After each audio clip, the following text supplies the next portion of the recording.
정말 혼란스럽지만 전당대회 일정은 다가오고 있습니다. 자유한국당 당대표 출사표를 던진 황교안, 오세훈, 김진태 후보가 오늘 상견례를 가졌는데요. 미묘한 신경전 속에 집요한 질문도 이어졌습니다. 나이트 포커스 두 분 전문가와 이야기 나눠보죠. 김홍국 경기대 겸임교수, 김병민 경희대 겸임교수 오셨습니다. 안녕하세요. 안녕하십니까. 네, 일단 오늘 상견례 분위기 어땠을까요? 주제어로 먼저 정리해봤습니다.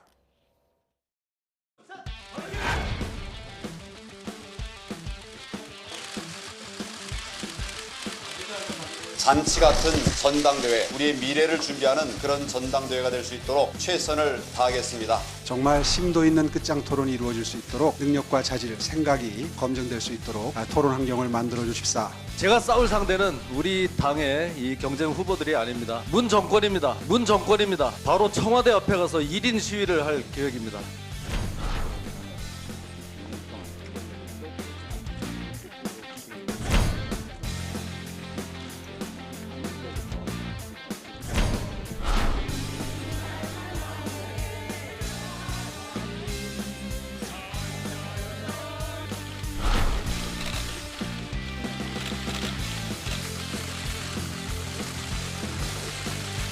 이 자리를 빌어서 다시 한번 사과의 말씀을 드립니다.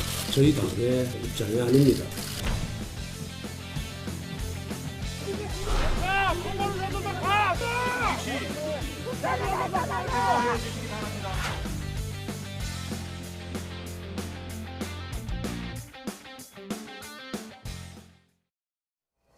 네, 약간 발언의 톤도 조금 달라진 것 같고 새로운 전략도 눈에 띄는데요. 일단 오늘 상견례 현장은 어떻게 보셨습니까?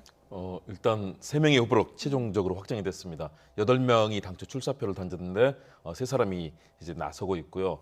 서로 간의 입장을 잘 드러내는 것 같습니다. 네. 황교안 전 총리 일단은 가장 앞장서서 친박의 네. 지지를 받아왔고 또 수위를 달리고 있다, 선두를 달리고 있다는 평가를 받지 않습니까? 네. 뭔가 축제를 만들겠다는 그런 각오를 보여주는 그런 모습, 여유 있는 좀 모습도 보이고요. 또 각오를 다지는 모습도 보이고요. 반면에 오세훈 후보는 비박 진영의 대표주자 아니겠습니까? 네. 아무래도 역시 그동안에 서울시장 사태라든가 이런 여러 가지 난제를 딛고 뭔가 공세를 취해서 아직은 황교안 후보를 쫓아야 되는 입장이기 때문에 네. 그러나 양강 구도를 형성하고 있기 때문에 굉장히 공세적인 모습이고요. 네. 마지막으로 이제 김진태 후보, 아무래도 약체 후보 아니겠습니까? 네. 두 사람에 비교하면 지지율 사실은 아직 당권을 노릴 수 있는 그런 상황은 아니지만 일단 출사표를 던져서 뭔가 변수를 만들어 보겠다. 사실은 약간 좌충우돌하는 그런 모습들. 더군다나 다른 후보들과 경쟁하는 것이 아니라 문재인 대통령과 청와대를 겨냥하면서 본인은 맞서 싸우겠다. 각오를 펼쳤는데요. 자유한국당 일단은 양강 구도, 친박 비박 간의 그런 싸움으로 일단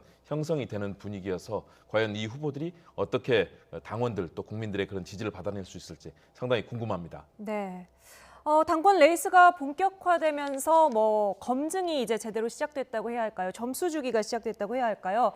후보들에 대한 약점들에 대해서 파고 들어가는 질문들이 많이 나오는데요. 오늘 황교안 후보는 5.18 망언 사태 관련해서 이런 질문을 받고 또 이런 답을 내놨습니다. 직접 듣고 오시죠. 근데 이제 앞으로 당대표 되실 건데 좀 더 분명하고 확실하게 입장 밝히셔야 되는 거 아닌지. 이미 결정들이 있었던 부분이 있었고 그걸 자꾸 재론할 필요는 없다고 생각합니다. 윤리위에서 징계를 좀 강하게 해야 될 것 같다 이런 목소리도 좀 나왔는데요. 그 징계 수위는 좀. 그건 또 윤리위원회에서 또 여러 의견들을 수렴해서 잘 처리하리라고 생각합니다. 굉장히 원론적인 답변을 계속해서 이어가고 있는 것 같아요. 황교안 전 총리 입장에서는 굉장히 좀 순항하던 중이었는데요. 큰 암초를 만난 상황인 것 같습니다. 네. 그러니까 박근혜 전 대통령이 옥중 메시지에 대해서도 약간 당황한 모습들을 좀 취했던 것 같은데 네. 전당대회 일정이 얼마 남지 않았기 때문에 여기에 대해서 북미 정상회담에 대한 굉장히 큰 이슈가 남아있고 예. 이대로 국민들의 관심을 크게 갖지 않는 상태에서 전당대회가 치러지게 된다면 황교안 전 총리에 대한 우세로서 전당대회가 쉽게 끝날 가능성도 굉장히 크게 열려 있었던 상황입니다. 예. 근데 생각보다 이 5.18에 대한 김진태 의원 등에 대한 발언 후폭풍이 굉장히 거셌고요. 단순하게 3명의 의원의 발언뿐만이 아니라 그 뒤로 이어지게 되는 자유한국당의 수습이 굉장히 미온적이었고 여기에 대한 국민적 분노가 굉장히 커지고 있는 상황이기 때문에 예. 지금은 김병준 비대위에게 수습을 요구하는 것이 아니라 2월 27일 이후로 새로운 지도부가 서게 됩니다. 그 새로운 지도부가 과연 이러한 문제를 어떻게 풀어낼 것인가에 대한 분명한 입장 표명이 필요한 거거든요. 선거는 구도 싸움입니다. 그러니까 그동안은 오세훈 전 시장이 이 친박계가 강성하게 장악하고 있는 이 당의 구도 속에서 상당히 길을 펴지 못하고 있었던 상황인데요. 네. 5.18을 기점으로 강경하게 메시지를 던졌던 당원들에 대해서 국민들의 마음을 얻지 못하고 있기 때문에 오세훈 전 시장은 가장 강하게 날선 비판들을 하게 될 것이고요. 여기에 대해서 황교안 전 총리가 입장을 물어보게 될 겁니다. 네. 이게 이제 앞으로 이어지게 되는 토론에서 계속되는 입장들이 반복되게 될 것인데 분명하게 입장이 정해져 있는 오세훈 전 시장과 아직까지 입장을 정하지 못한 상태에서 모두를 포용하고 끌어안고 가고자 하는 황교안 전 총리의 전략 사이에서 고민이 될 것이고요. 네. 지금까지는 원론적인 입장을 표명하게 되지만 앞으로 토론회 등의 과정 속에서는 분명한 입장을 정리해야 되기 때문에 지금 이 순간 캠프의 고민이 굉장히 깊지 않을까 생각이 됩니다. 네. 뭐 공당 대표로 나서는 사람이라면 당의 최대 이슈에 대해서 어떤 입장을 가지고 있는지 또 어떻게 대응해 나가려고 하는지에 대해서 당연히 교수님 말씀하신 것처럼 물어보게 되는데 이런 식의 애매한 반응이 이미 역효과로 나타나고 있다 뭐 이런 관점은 없을까요? 그런 점들이 충분히 눈에 띄죠. 왜냐하면 공당의 대표, 더군다나 110석이 넘는 제1야당의 대표가 된 경우에는 어떤 정치적인 사안들에 대해서 명확한 입장이 있어야 되고요. 그것이 대한민국의 정치 체제를 가르는 역사적 그런 관점들 그리고 정치에 대한 아주 명확한 앞으로의 방향들까지 얘기를 해야 되거든요. 네. 그런데 이렇게 5.18 민주화 운동에 대한 모욕, 망언이 나오지 않았습니까? 이것은 우리 헌정 질서, 법치주의, 민주주의에 대한 부정, 헌정 유린이랑 마찬가지 정말 용납이 될 수 없는 반역사적이고 반민주적인 그런 발언들 어떻게 광주 시민들, 피해자들을 폭도로 매도하고 더군다나 이들이 뭐 북한군 게릴라에 의해서 이용당한 그런 분합이 같은 이런 평가 사실은 있을 수 없는 사실은 헌법기관이 국회의원으로서 자질로서 얘기할 수 없는 일이거든요. 네. 그렇다면 명백하게 입장을 정하고 어떻게 하면 합리적이고 상식적인 보수의 가치를 얘기할 것인지 얘기를 해야 되는데 그동안 황교안 전 총리 같은 경우는 어떤 사안에 대해서 명확한 입장을 밝힌 적이 거의 없습니다. 법무장관이라든가 국무총리 시절 돌아보시면 아마 국회 답변 기억나실 겁니다. 현재 수사 중인 사안이기 때문에 말할 수 없습니다. 네. 거기까지 알아야 되는 것은 아닙니다. 여기에 대해서 말할 수 없습니다. 거의 대부분 네네. 그런 답변이 저는 기억이 납니다. 다시 말해서 우리 현재 굉장히 중요한 우리 한국 사회 현안에 대해서 명백한 입장이라든가 철학 그리고 앞으로 해법에 대해서 제시해 본 적이 없거든요. 그렇기 때문에 이번에 이 5.18 망언과 관련된 얘기들을 통해서 황교안 전 총리가 보여주고 있는 그런 정치인으로서의 자질들 네. 아마 검증이 시작이 된 것 같은데요. 아직까지 뚜렷한 입장을 내놓지 못하고 있다. 이것은 사실은 이를 지켜보는 당원들이나 국민들 입장에서 상당히 불안하게 보일 겁니다. 일단 첫 출발 옥중에 있는 박근혜 전 대통령의 이 어퍼컷에 네. 사실은 상당히 휘청거렸는데 예, 거기다 이 5.18 망언에 대처하는 모습을 보면 아무래도 역시 이번 선거가 만만치 않은 과정이 될 거다라는 그런 평가가 나올 것 같습니다. 네. 황교안 후보의 화법을 고구마 10개 먹은 것처럼 답답하다 뭐 이렇게 표현한 사람이 있습니다. 그리고 또 앞으로 TV토론회가 황교안 후보의 가장 큰 변수가 될 것이다. 이런 관측도 있고요. 당 밖의 관전평을 잠시 보고 오시죠. 황교안 총리께서 지금까지 뭐 목소리가 좋다 뭐 이런 평가 받은 적이 있어도 토론하시는 모습 이런 거 저희가 본 적 한 번도 없잖아요. 못 봤네요. 그러고 보니까. 그러니까요. 얼마 전에 선거를 치러본 적이 TV에 뭐 종편에 출연해가지고 한 40분 대담하는 걸 제가 지켜봤는데 예. 정말 고구마 10개 먹은 듯한 그런 느낌을 받았습니다. 말을 아니, 좀 느린 뭘 물어봐도 똑같은 답을 하니까. 무슨 답이요? 네, 정의당의 박원석 전 의원이 이런 표현을 썼습니다. 사실 이제 법무부 장관을 역임하기도 했고 어떤 원칙주의자 그리고 어떤 근거를 가지고 사실관계에 대해서 정확하게 해석하는 거 이거는 황교안 전 총리의 가장 큰 특기일 수도 있는데 네. 이런 부분들을 앞으로 토론에서는 보여주게 될까요? 그러니까 무리하지 않는 선에서 보수의 품격을 좀 지켜왔다라고 하는 것 때문에 황교안 전 총리에 대한 보수 진영의 이미지가 좋은 것도 사실입니다. 근데 이제 토론에서는 분명한 순발력과 여기에 대한 이 입장이 분명하게 정리될 필요가 있는데요. 네. 특히나 박근혜 전 대통령의 탄핵을 둘러싸고 그 당시에 탄핵에 대한 정당성이 있는지 없는지에 대한 질문을 오세훈 전 시장이 물어보게 된다면 황교안 전 총리는 그 탄핵을 국민들이 인정한 탄핵을 인정할 것인가 등에 대한 여러 가지 딜레마에 빠지게 될 겁니다. 네. 이런 TV 토론이 유튜브 토론을 비롯해서 총 6번의 토론이 진행되게 되는데요. 짧게는 이틀 간격으로 토론회가 계속 진행됩니다. 그러니까 사실은 낮 시간에 토론이 진행된다고 하게 됐을 경우에 국민적 관심사가 적을 수도 있겠습니다만은 최근에는 유튜브를 통한 매체가 많이 발달되어 있는 터라 그 토론에서 나왔던 여러 가지 발언과 영상들을 많은 국민들이 또다시 시청할 수 있는 기회들이 열려 있거든요. 네. 특히나 TV 토론하면은 과거에 이 문재인 후보와 거의 비등한 이 수준은 성적을 보여줬던 안철수 전 후보 같은 경우가 TV 토론에서 제가 MB 아바타입니까 등에 대한 발언에 대한 실수 등으로 인해서 국민적 관심에서 멀어졌던 아픈 기억들이 존재합니다. 따라서 아마 이준석 위원이 지적하고 싶었던 것은 과거 안철수 전 후보가 저질렀던 실수들이 TV 토론 과정에서 황교안 전 총리의 발목을 잡는 것이 아니냐 이런 얘기를 하고 싶었던 것 같은데요.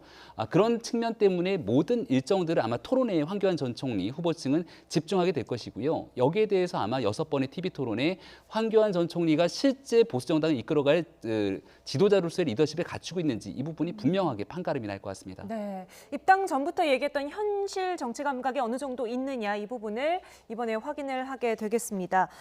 이번 전당대회 또 다른 변수 앞서 김호국 교수님께서 언급하신 것처럼 이른바 박심 논란인데요. 이 부분에 대해서 정두원 전 의원이 어떻게 분석하고 있는지 들어보시죠. 국무총리란 자리가요, 헌법적으로 대통령의 탄핵과 무관할 수가 없어요. 헌법에 어떻게 나와 있냐면 국무총리는 대통령을 보좌하여 행정각부를 통할한다 이렇게 나와 있어요. 근데 이참에 사실은 탄핵으로부터 조금 더 한 발 비켜설 수 있는 그런 기회였거든요. 그런데 참 답답하네요. 그러니까 본인한테 좋은 기회가 오는데 그 기회를 살리는 게 아니라 그냥 그 기회를 다 그냥 죽을 쏴버리는 거죠. 네, 옥중 메시지에 죽을 썼다 이런 표현을 썼습니다. 어떤 의미입니까? 그러니까 황교안 전 총리가 굉장히 승승장구하는 가도를 달리고 있는 상황에서 박근혜 전 대통령 메시지 하나에 대해서 제대로 대응하지 못하는 모습을 보여줬다 이렇게 정리하고 있는 것 같은데요. 말 그대로 박 전 대통령의 정치적 힘에 대해서 여전히 독립하지 못하고 있는 모습을 보인다라고 평가하는 것 같습니다. 하지만 박 전 대통령의 메시지와 황교안 전 총리의 행보와는 조금 결이 다르다라고도 볼 수 있는데요. 오히려 이것은 황교안 전 총리에는 새로운 기회가 될 수도 있거든요.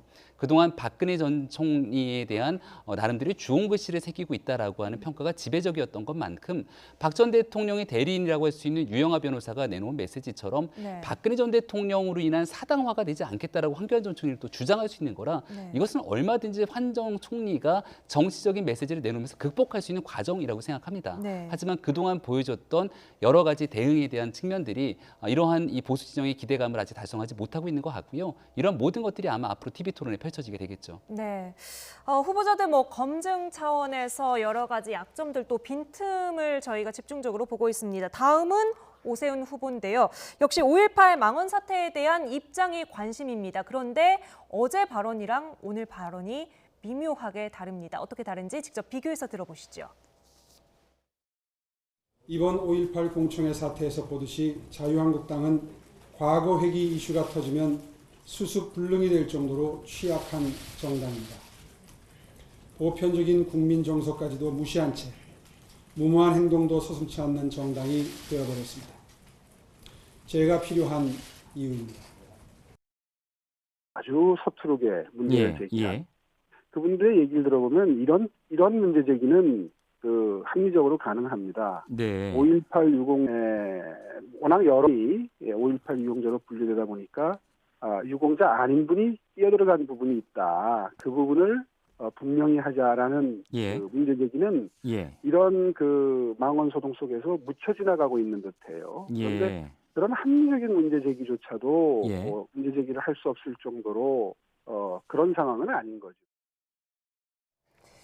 네, 어제는 과거 회기 이슈만 나오면 수습이 안 되는 정당이다.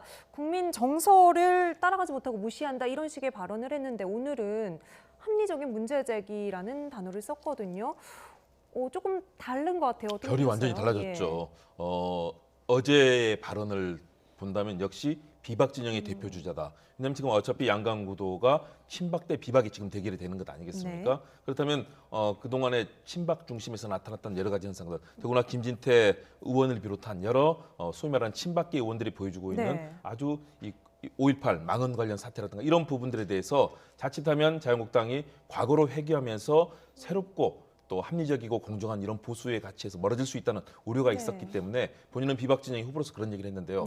또 이 당의 상황에 돌아가는 상황이 역시 주류는 친박 의해서 당이 큰 흐름을 정하고 있다. 이런 측면에서 네. 친박 진영에 일단 그런 표심도 좀 받아야 되겠다는 생각을 한 것 같습니다. 왜냐하면 황 전 총리가 이 박근혜 전 대통령의 그런 옥중 메시지에 의해서 사실은 상당한 타격을 받지 않았습니까? 예. 소위 말해서 배박 논란, 배신한 친박이다라는 그런 메시지가 들어가고 있는 거고요. 그렇다면 친박 진영의 일부의 표도 가져올 수 있다. 다시 네. 말해서 승부수를 계속 던지고 있는 건데 이것이 잘못하면 정치인으로서는 오락가락하는 행보가 됐을 경우에는 네. 더 많은 불신을 살 수 있다. 사실은 오 전 시장의 경우는 과거에 시장직의 중도 사퇴 문제라든가 여러 가지 그 논란들 그리고 확고한 그런 가치를 전파하는 데 있어서 흔들림 없이 가기보다는 네. 뭔가 주변의 그런 상황에 흔들려왔다라는 평가를 받고 있지 않습니까? 이렇게 말이 하루 다르게 바뀐다면 그 부분도 본인에게는 상당한 치명적인 약점이 될 수 있기 때문에 오 전 시장도 지금 그렇게 행보가 썩 네. 당원들의 마음을 끌기에는 좀 부족해 보이는 그런 측면이 있는 것 같습니다. 네. 그렇잖아도 후보자 등록하는 과정에서부터 오락가락 행보다라는 이야기 많이 들었잖아요. 네. 지금 뭐 어제 포지셔닝 했을 때 그 이야기의 진정성까지도 의심받을 수 있는 상황 아닌가 싶은데. 그러니까 오세훈 전 시장 입장에서는 비박계 대표 주자로서의 이 진영 구축은 분명하게 하고 있는 것 같고요. 5.18에 대해서 씻을 수 없는 망언했던 의원들의 메시지에 대해서 강력하게 비판하는 것 같습니다. 네. 다만 이 보수 진영 내에서는 5.18 유공자 명단을 공개해야 된다라고 주장하는 사람들의 목소리도 적지 않은 것 같습니다. 네. 그러니까 이런 사람들의 표심을 좀 어느 정도 고려하지 않을 수 없었던 게 오세훈 전 시장의 입장이 아닌가라는 생각이 들고요.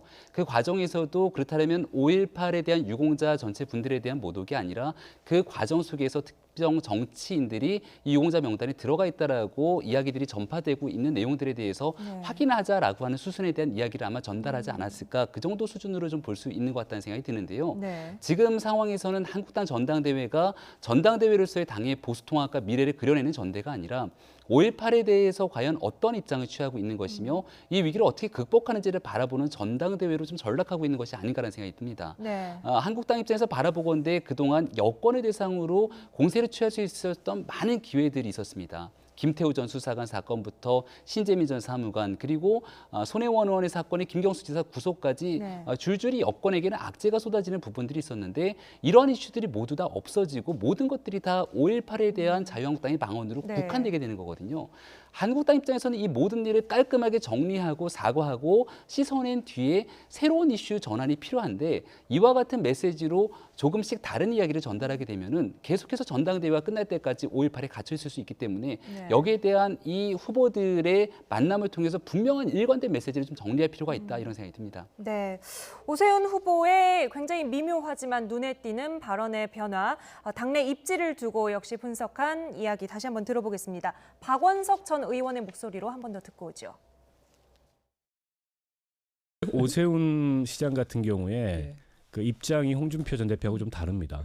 오세훈 시장은 당내 입지가 거의 없어요 지금. 그리고 더군다나 중도 하차 이미지가 굉장히 강하거든요. 근데 이번에마저도 중도 하차를 하면은 앞으로 정치적 미래가 없습니다. 그래서 독이 든 성배다 이런 거예요. 네, 뿐만 아니라 다른 6명의 후보의 보이콧과는 그러니까 기존의 5명의 후보의 보이콧과는 조금 성격이 다르다는 것이고 독이 든 성배이기 때문에 어쩔 수 없는 선택이었다는 거예요. 그런데 꼭 독배입니까? 축배가 될 가능성은 얼마나 될까요? 축배일 가능성이 그렇게 많아 보이지는 않습니다. 역시 자유한국당이 현재는 친박 중심으로 운영이 되고 있고요. 그렇기 때문에 지난번에 나경원 원내대표는 친박의 지지를 받고 원내대표가 되지 않았습니까? 저는 그 흐름의 연장선상에 있고 그 이후에 또 많은 태극기 부대들이 또 당에 또 책임당원으로 또 입당을 했습니다. 네. 그런 흐름들이 이어지고 있기 때문에 사실은 친박 중심의 당 운영 그리고 또 당대표가 될 수밖에 없는 것이 현재 상황이라고 보여지고요. 네. 그러나 여러 가지 전략은 있을 수 있습니다. 일단은 홍준표 전 대표 사퇴했지만 결국은 오세훈 전 시장과 함께 연합전선을 형성할 수 있거든요. 네. 비박의 구심체를 만들어가면서 그 대표 역할을 하게 될 경우에는 홍준표 전 대표도 앞으로 당에 영향력을 미칠 수 있고요. 네. 대선 가도에 뭔가 탄력을 받을 수 있고요. 오 전 시장도 만일의 경우 당대표가 된다면 홍 전 대표와 그런 연합전선을 펴면서 또 친박계와 다양한 또 이 관계를 만들 수 있기 때문에 서로 나쁘지 않거든요. 그렇다면 네. 비박계가 이렇게 뭉치게 될 가능성들을 만들어낸다면 더군다나 앞으로 아마 박근혜 전 대통령이 옥중에서 황교안 전 총리가 잘 나가면 아마 또 한두 번에 계속해서 아마 견제구를 날리고 자신의 영향력하에 황 전 총리를 두려고 할 겁니다. 네. 그렇기 때문에 이런 상황들이 전개가 된다면 마지막에 정말 승부를 볼 수 있는 친박 대 비박의 대결로 승부를 볼 수 있는 가능성이 있기 때문에 네. 저는 오 전 시장에게 지금은 쉽지 않다. 그렇지만 마지막 승부를 걸어볼 수 있는 기회는 있기 때문에 아마 치열하게 이 두 황오 두 후보가 치열한 경쟁을 펼칠 걸로 봅니다. 네, 황교안 후보가 잃어버린 표를 끌고 올 것이냐 아니면 오락가락 행보의 이미지로 굳어질 것이냐 앞으로 좀 두고 봐야겠습니다. 마지막으로 논란의 주인공인 김진태 후보인데요. 어제는 광주에 가더니 오늘은 청와대 앞으로 갔습니다. 어떤 이야기 했는지 직접 들어보시죠. 지난 대선은 무효입니다. 여론 조작에 의한 무효이기 때문에 이것을 알리기 위해서 이렇게 나왔습니다. 청와대에서 드루킹 특검의 수사 상황을 몰래 알아봤습니다. 특검이라는 것은 독립해서 그야말로 공정하게 수사를 하라고 하는 건데 청와대가 그거를 뒷구멍으로 알아보면 얼마나 영향을 받겠습니까? 사실상의 압력을 행사해서 특검의 수사를 방해한 경우에 해당하기 때문에 공소시효는 3년으로 늘어나는 겁니다. 그러면 문재인 대통령, 김정숙 여사에 대한 공소시효는 여전히 살아있다. 그래서 바로 문재인, 김정숙 특검을 해야 되는 겁니다. 조만간 그 특검법 발의하도록 그렇게 하겠습니다. 네, 태극기 부대의 지지가 있긴 하지만 그 밖에는 사실 지금 사면 초과의 상황 아닙니까? 그런데 정말 꿋꿋하게 마이웨이인데 오늘 대선 무효 이슈를 또 전면에 내세운 이유는 무엇일까요? 오늘 자유한국당에서 김진태 의원 등에 대한 윤리위원회 징계 여부가 논의되지 않았습니까?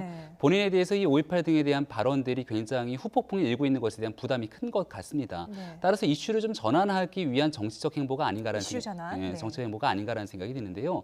사실상 이 대선 무효, 대선 불복 프레임이라는 것은 자유한국당이 굉장히 좀 부담스러워하는 일이기 때문에 지난번 김경수 지사의 구속 이후로 이와 같은 메시지에 대해서 대선에 대한 무효를 주장하지 않는다라고 분명한 선을 그어왔습니다.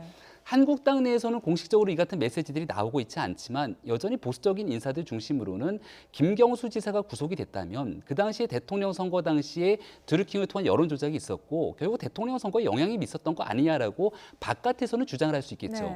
이 사람들에 대한 속을 좀 시원하게 만들어주면서 전당대회에 본인이 입지를 강화시키고 여기서 만약 윤리위원회에서 본인에 대한 징계가 결정되게 되면 이 당대표에 대한 출마 자체가 무산될 수 있거든요. 그런 상황에서 본인에 대한 입지를 강화하기 위한 정치적 메시지를 구사했다고 볼 수 있는데요.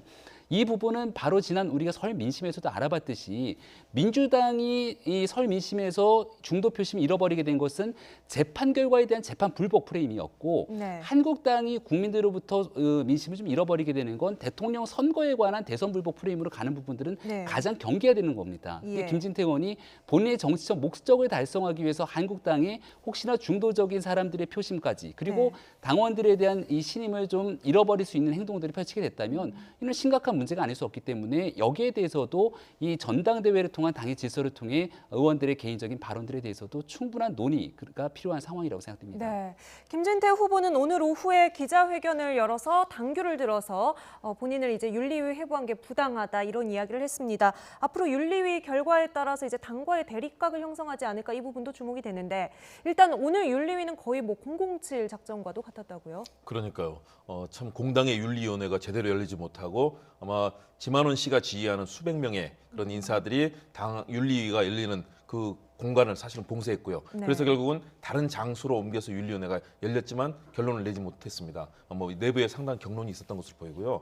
결국은 이런 여러 가지 국민적인 시선보다는 김진태 의원의 경우는 본인의 향후의 입지, 다시 말해서 당대표 선거에 나왔지만 사실은 당선 가능성이 높다고 할 수는 없는 당내에서도 굉장히 희박하다고 얘기를 하지 않습니까? 양강 구도 아니면 일강 구도라는 지금 얘기를 하고 있고요. 그렇다면 이 속에서 본인의 그런 정책 메시지, 자신의 지지 그룹에 대한 계속해서 메시지를 보내고 이번 당대표 국면에서 본인의 인지도와 또 자신을 지지하는 그룹들의 이 세력을 닦음으로써 내년 총선에서도 지난번 선거에서도 겨우 가까스로 되지 않았습니까? 그렇다면 결국은 내년 총선까지도 겨냥한 여러 가지 정책 행보가 이루어지고 있다. 대신에 이것들이 근거 없는 다시 말해서 5.18 영령들을 모욕하는 그런 발언들 그리고 그런 공청회를 사실은 굉장히 저는 지능적인 행보를 했다고 봅니다. 본인은 참석하지 않고 영상 메시지를 보내면서 그러나 이 공청회를 사실상 만들어내는 그런 역할을 하지 않았습니까? 결국은 이를 통해서 결국 우리 민주주의라든가 법치주의에 대한 사실상 파괴 행위를 하고 있는 것인데 이런 부분에 대해서 아마 다른 4개 정당에서 굉장히 많은 비판과 제명까지도 지금 추구하고 있지 않습니까? 아마 김진태 의원은 본인의 지지하는 그룹과 당내에서 이 친박 그룹의 지지를 끌어내기 위해서 앞으로도 이런 계속해서 좌충우돌하면서 그런 행보를 보일 것이기 때문에 네. 끊임없이 당과의 갈등 그리고 이런 이 다른 정당과의 갈등 그리고 전반적인 이런 민주진영과의 갈등을 야기하면서 그런 굉장히 선동적인 그런 정치 행보를 보일 것으로 전망이 됩니다. 네, 윤리위원회는 내일 아침 7시 반에 다시 모여서 결론을 내려본다고 하는데요. 어떤 결과를 내놓을지 정치 구단으로 불리죠. 민주평화당 박지원 의원의 전망을 한번 들어보고 오겠습니다. 전당대회를 앞두고 특히 친박 의원들의 시대 정신을 어긋나는 행동으로 볼 때 결코 실망스러운 결과가 나올 것이다. 립 서비스다. 이렇게 생각합니다. 정보 공개 청구를 할 수 있지 않습니까? 그렇지만은 5.18 유공자 일부에서는 개인정보 유출이기 때문에 원하지 않는다.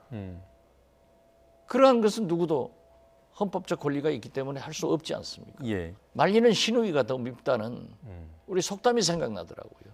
차라리 세 분의 의원들의 망발은 기왕 당신들은 망발 상습자다 이렇게 할 수 있지만은 김병준 대표나 나경원 대표는 그게 언어를 희롱하는 거 아닙니까? 네, 굉장히 회의적인 지금 예측을 하고 있는데요. 지금 불은 김진태 후보가 질렀지만 지금 열심히 끄고 있는 사람은 김병준 비대위원장입니다. 오늘 5월 단체 관계자들을 만났죠. 네, 제명 조치 등에 대한 강력한 항의를 하게 됐고요. 한국당 입장에서도 고심이 좀 클 것 같습니다. 이 의원들에 대한 징계 조치는 두 단계로 나눌 수 있는데 당 차원에서 당적을 제명시키게 되는 절차를 취할 수도 있는 것이고요. 네. 하지만 당에서 징계를 한다고 하더라도 국회의원에 대한 의원직에 대한 이 신분 처리는 할 수가 없습니다. 네. 이 부분은 국회의 유일특위를 열어서 결정해야 되는 부분이기 때문에 네. 이것을 지금 야사당이 모여서 야삼당 그리고 여당이 함께 모여서 징계 절차를 추진한다는 것 아니겠습니까? 네. 여기에 대해서 의원직에 대한 이 윤리위를 절차를 진행하는 부분들에 대한 결과를 좀 봐야 될 것 같고요. 한국당 문제는 김진태 의원을 제외하게 되면 이종명 의원과 김순례 의원은 비례대표 의원입니다. 네. 근데 비례대표 의원에 대해서 제명 절차에 들어가게 되면은 비례대표 의원직은 유지하게 되는데 당을 떠나게 되는 거거든요. 네. 그러니까 실제로 당의 관리밖에 벗어나게 되기 때문에 과거에 김연아 의원 같은 경우도 이 비례대표로서 활동하게 되는 문제가 있을 때 결국 제명 조치를 하게 되는 것이 아니라 당원권을 정지하게 됩니다. 네. 따라서 아마 이 두 명의 의원에 대해서는 당원권 정지 수준에 대한 결정을 내리지 않을까라는 생각이 들고요. 김진태 의원은 조금 애매한 상황에 처해져 있는 게 전당대회에 출마하고 있는 상황이어서 여기에 대한 징계 처분으로 전당대회를 더 이상 나가지 못하게 발목을 잡게 되는 것에 대해서는 당내 논란이 좀 있을 수 있는 여지가 있습니다. 네. 따라서 김진태 의원에 대해서는 전당대회 이후로 징계 절차를 좀 유보할 가능성이 높고 거기에 대한 실질적인 조치는 국회 윤리특위를 통해서 결정하는 것이 바람직하지 않겠는가 이런 생각이 듭니다. 네, 김병준 위원장 5.18 단체 만나서 절대 미봉책이 아닐 것이다 이런 입장을 내놨는데 어느 정도 수준으로 나올지는 지켜봐야 될 것 같습니다. 앞서 오세훈 후보가 입장을 살짝 바꿔서 합리적인 문제 제기다라는 이야기를 했는데 5.18 유공자 명단 공개에 대해서 5.18 단체들은 어떤 생각을 가지고 있는지 오늘 국회에서 한 이야기 잠시 들어보시죠. 개인적인 아픔뿐만 아니라 광주 시민, 전라남도 당시 5.18 항쟁에 적극적으로 참여했던 분들은 가장 큰 그 공포가 뭐였냐 그러면은 우리가 빨갱이로 물리지 않을까, 소위 말하는 레드 컴플렉스였어요. 이종명이라는 국회의원이 이번에 그렇게 한 만행이 그 유공자 명단을 알기 위해서 했다 이렇게 얘기를 합니다. 그런데 저희들 명단은 이미 공개되어 있습니다. 우리 기자님도 알아주세요. 우리 5.18 기념문화센터 뒤에 가면은 거기에 우리 4,000여 명의 명단이 처음 공개되어 있습니다. 내가 이 사진도 찍고 갔는데 내 이름도 제일 가운데가 딱 이렇게 들어 있습니다. 이미 처음부터 다 공개된 상황이에요. 새로이 유공자로 책정되면 그것도 기록이 합니다. 이렇게 새겨놨습니다.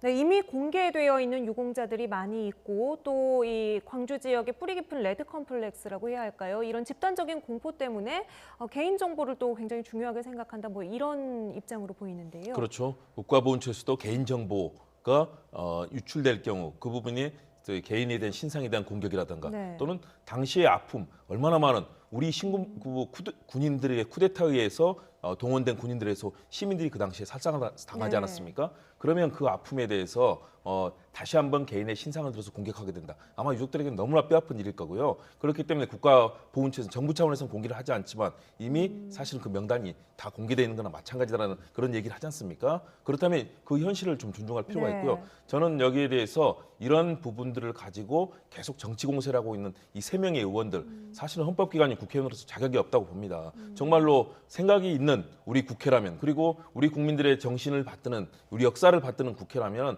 사실은 당연히 제명 처분을 해야 될 텐데 그러나 또 입법부의 독립성에 대한 또 그런 부분이 있기 때문에 앞으로 정치적 공방이 이루어질 겁니다. 대신에 저는 자유한국당이 정말로 대한민국의 향후 정말 대권도 노리고 하는 이 보수를 대표하는 정당이 되기 위해서는 이런 국민들의 아픔, 역사의 아픔에 대해서 같이 공감하면서 잘못된 의원들에서는 정말로 처절하게 반성하는 모습을 보일 때 국민들이 신뢰할 거다. 지금 이런 모습으로는 도리어 더 많은 국정농단의 폐해 속으로 빠져들고 국민들께 불신을 받을 거다. 그런 측면에서 자유한국당의 정말로 진정한 반성과 사과 그리고 3명의 의원들에 대해서는 정말로 엄중한 조치를 통해서 이런 일이 재발되지 않을 거라는 것들을 보여주는 게 필요하다고 봅니다. 네, 국민들이 좀 납득할 수 있는 선에서 빨리 매듭이 지어졌으면 좋겠습니다. 뭐 2월 국회 여러 가지 이슈들이 다 여기 파묻혀 버렸기 때문에요.